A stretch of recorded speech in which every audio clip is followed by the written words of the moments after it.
ओम देवी प्रपन्नावति हरे प्रसीद प्रसीद मातर्जगतोऽखिलस्य प्रसीद विश्वेश्वरि पाहि विश्वं त्वमेश्वरी देवी चराचरस्य शरणागत दीनार्थ परित्राण परायणे सर्वस्यार्ति हरे देवी नारायणी नमोस्तुते।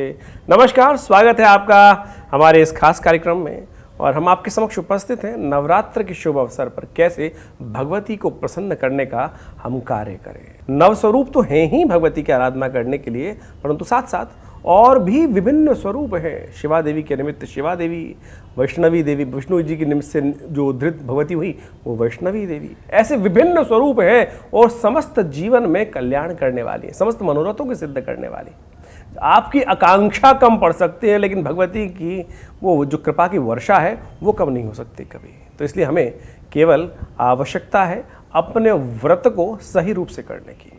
नवरात्र का द्वितीय दिवस जो होता है ना, वो ब्रह्मचारिणी देवी की आराधना करने का दिवस माना जाता है। ब्रह्मचारिणी, देखिए भगवती इस संसार का एक नियम है।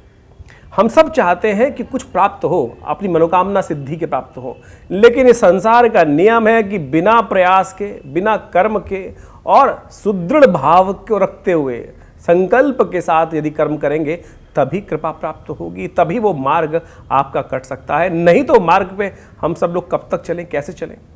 भगवती ने कितने वर्ष साधना करी, हजारों वर्ष स्वयं भगवती ने शिव को प्राप्त करने के लिए साधना करी। हमारा तो जीवन भी हजारों वर्ष का नहीं है, कुछ वर्षों के लिए हमें जीवन प्राप्त हुआ है और हम उसमें भी 2 दिन, 4 दिन, 3 दिन, 4 घंटे बैठकर अपनी मनोकामना की पूरी लिस्ट तैयार कर देते हैं। ये भी दे देना, ये भी दे देना, ये भी प्राप्त कर जाए, ये भी प्राप्त हो जाए, ये भी। ब्रह्मचारिणी देवी यानी ब्रह्म में आचरण करने वाली देवी, सत्यनिष्ठ सत्य संकल्प होकर यदि साधना करेंगे तभी आपकी मनोकामना सिद्धि का रास्ता होगा। कहा जाता है भगवती ने 1000 वर्ष तक केवल बिल्व पत्ते खाते हुए, फलहार करते हुए और जल का ग्रहण करते हुए भगवान की साधना करी और तब भगवान शिव को साक्षात प्रसन्न किया और तब साक्षात शिव उनके समक्ष उपस्थित हुए। तो हमें हम छोटी सी, मैंने आपको एक संकल्प रखा ना कि छोटा सा भाव करते हैं, एक यज्ञ कर लिया, थोड़ी देर मंत्र जप कर लिया या थोड़ा व्रत कर लिया और उसके बाद भी हम अपनी आकांक्षा के लेके भगवती के समक्ष उपस्थित हो जाते हैं।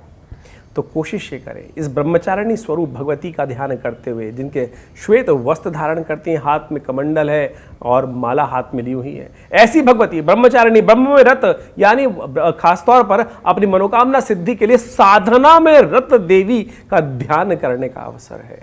तो विशेष तौर पे जो लोग अध्ययन कर रहे हैं, साधना रहते हैं, आगे जीवन में कुछ प्राप्त करना चाहते हैं, कर्म निष्ठ हैं, उनको आराधना का किस प्रकार से कार्य करना है वो भगवती से सीखने का अवसर है।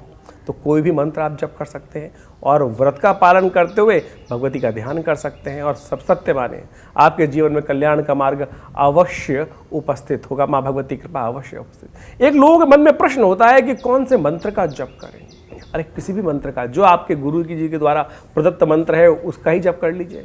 स्वरूप भगवती का ध्यान करें। सर्वमंगल मांगल्ये शिवे सर्वार्थ साधिके शरण्ये त्र्यंबके गौरी नारायणी नमोस्तुते। इससे सुंदर मंत्र कौन सा हो सकता है, जिस मंत्र के द्वारा, ये मंत्र साधारण मत मानिएगा, दुर्गा सप्तशती के 11वें अध्याय में आया मंत्र है और इसी मंत्र के द्वारा देवताओं ने जब शुंभ निशुंभ राम के राक्षस का खासतौर पर भगवती ने विध्वंस कर दिया, संहार कर दिया, दोनों राक्षसों का, समस्त सेना के समस्त रक्तबीज इत्यादि चंडमुंड राक्षस, अनेक धूम्रलोचन, सबका जब विध्वंस करने के उपरांत देवता लोग प्रसन्न हुए तो भगवती में पुष्प वृष्टि कर कर उन्होंने इसी मंत्र से उनकी आराधना करी। सर्वमंगल मांगल्ये शिवे सर्वार्थ साधिके शरण्ये त्र्यंबके गौरी नारायणी नमोस्तुते। तो इससे सुंदर प्रार्थना कौन सी हो सकती है। और इसलिए कोशिश करें इस नवरात्र पर्यंत इसी मंत्र का यथाउचित भाव से जप करते हुए आप कोशिश करें माँ भगवती ब्रह्मचारिणी का द्वितीय दिवस जो है उसकी साधना करते हुए जीवन में आगे बढ़ने का प्रयास करें। ब्रह्मचारण यानी ब्रह्म में आचरण करना, यानी साक्षात ब्रह्म क्या है, सर्वो वही ब्रह्म, यानी इस संसार में सुप्रीम शक्ति कोई हो सकती है वही ब्रह्म कही गई है और उसी में ब्रह्म जो है साक्षात रूप में ब्रह्म में आचरण यानी सुप्रीम शक्ति में आचरण करने वाला कोई स्वरूप भगवती का हो सकता है तो वही ये ध्यान करने का स्वरूप है और इसके द्वारा जीवन में कल्याण प्रशस्त होगा और आगे बढ़ने के आपके रास्ते प्राप्त होंगे। मंत्र बड़ा आसान है, मैंने आपको बताया, सर्वमंगल मांगल्ये शिवे सर्वार्थ साधिके शरण्ये त्र्यंबके गौरी नारायणी नमोस्तुते। इसका यथाउचित भाव से जप कर जीवन में कल्याण का मार्ग प्रशस्त करें। लेकिन क्या तन का मन का छोड़कर मन का फेर। हम लोग माला लेके बैठ जाते हैं और कहते हैं 108 बार जप कर लिया, तो ध्यान कहाँ रहा? मंत्र में रहा या उस माला के मन के में रहा?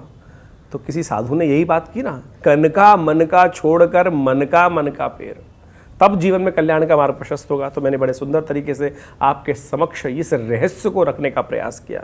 ब्रह्मा का जो खासतौर पर अपने को लिप्त करना है, इसी में लिप्त करना है, नहीं तो हम बाह्य आडंबरों में अपने आप को लिप्त कर लेते हैं।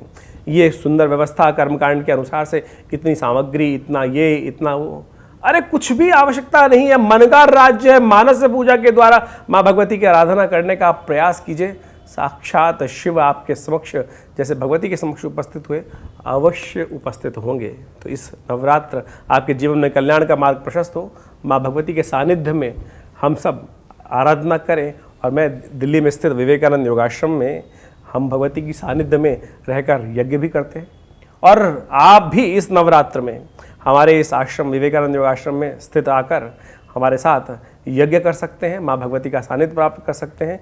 ये भगवती का शिव ग्रह 1947 में मुल्तान से हमारे आश्रम पर पधारा, स्वयं चल के भगवती आई। सोचें, इतना कोई एक आदमी ट्रंक में बंद कर उस वहाँ पाकिस्तान से इनको यहाँ पधार लेके आया। और जीवन में भगवती का चमत्कार, जो आते हैं अपनी मनोकामना सिद्धि भगवती के समक्ष रखते हैं, माँ की कृपा अवश्य प्राप्त होती है।